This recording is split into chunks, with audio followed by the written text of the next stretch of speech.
क्या सच में दुनिया का अंत 2024 में हो जाएगा? क्या इंसान अब तक के सबसे बड़े महाविनाश का सामना करेगा? क्या इतनी भयंकर बीमारियां फैलेंगी जिसके सामने कोरोना वायरस भी बच्चा लगने लगेगा?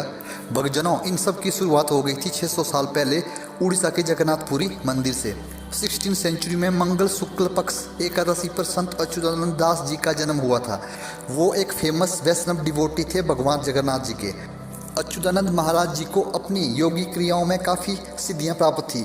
उड़ीसा के लोग उनको बहुत सिद्ध योगी मानते थे। वह अपनी सारी राइटिंग ताड़ के पत्तों पर लिखते थे। इस टाइम पर अच्युतानंद दास जी ने 4 और योगियों के साथ मिलकर एक ग्रंथ की रचना की जिसको भविष्य मलिका कहा गया।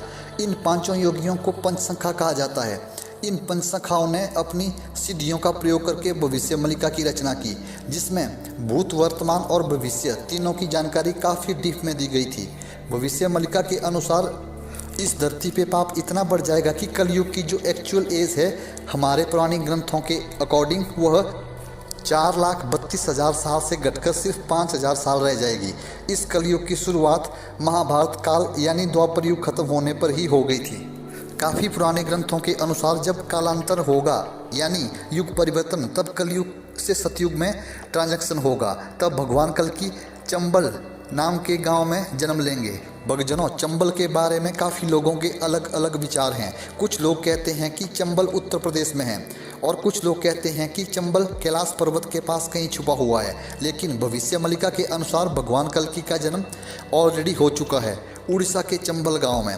भविष्य मलिका के अनुसार पूरी के राजघराने में पुरुषोत्तम देवराज के बाद कोई भी फ्यूचर किंग नहीं बचेगा, क्योंकि सिर्फ एक ही फीमेल संतान बचेगी। और ये ग्रंथ ये भी कहता है कि सारा डिस्ट्रक्शन और युग परिवर्तन पूरी के अंतिम राजा के मृत्यु से पहले होगा। अगर इस पूरी भविष्यवाणी को आज के दौर में देखा जाए तो आज की डेट में पूरी के राजा देव सिंह हैं और उनकी उम्र 70 साल है और उनकी सिर्फ एक ही फीमेल चाइल्ड है।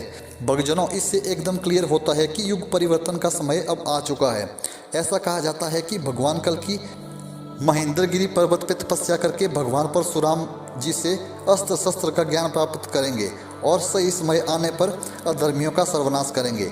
लोगों के अंदर ये धारणा है कि भगवान सिर्फ फिजिकली फॉर्म में आके आपकी रक्षा कर सकते हैं। लोग सिर्फ भविष्यवाणियों का मजाक उड़ाते हैं क्योंकि उन लोगों को यह विश्वास होता है कि जो इन किताबों पर लिखा है वह सत्य नहीं है। पर भक्तजनों, मैं आपको बता दूं कि इन भविष्यवाणियों का हिडन मीनिंग जरूर होता है जो लोग समझ नहीं पाते और उस भविष्यवाणी का मजाक उड़ा देते हैं। भक्तजनों, लोग कभी भी क्रिटिकल सोच नहीं रखते हैं और लोग कभी इस बारे में सोचते ही नहीं कि ईश्वर कैसे युग परिवर्तन करेंगे। भक्तजनों, ये किसी को भी नहीं पता कि कलयुग का अंत कब होगा, पर कलयुग का अंत होना तो तय है। ये सारी चीज़ें 2020 से शुरू हो चुकी है जब कोरोना वायरस ने एंट्री मारी थी। भविष्य मलिका के अनुसार आने वाले समय में इससे भी भयानक बीमारियां फैलेंगी जिसका कहीं भी कोई तोड़ नहीं होगा और अधर्मियों का विनाश निश्चित है। भविष्य मलिका कहती है कि जब शनि मीन राशि में प्रवेश करेगा तब इस दुनिया का अंत शुरू हो जाएगा, जो कि 2024 से 2025 का टाइम है।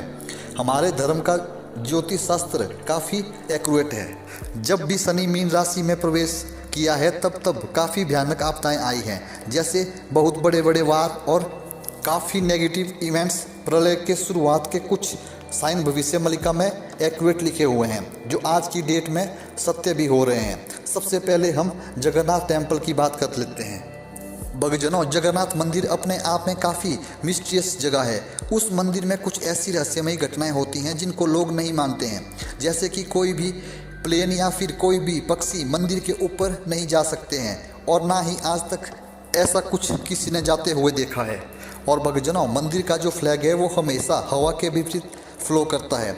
भविष्य मलिका में ये लिखा है कि जब मंदिर की चोटी पे बाज बैठेगा, तेज हवाओं से नील चक्कर मुड़ जाएगा, मंदिर की पताका में आग लगेगी, मंदिर के अंदर खून के धब्बे मिलेंगे और मंदिर की इमारत से पत्थर नीचे गिरने लगेंगे, तब समझ लेना कि महाप्रलय का समय आ चुका है।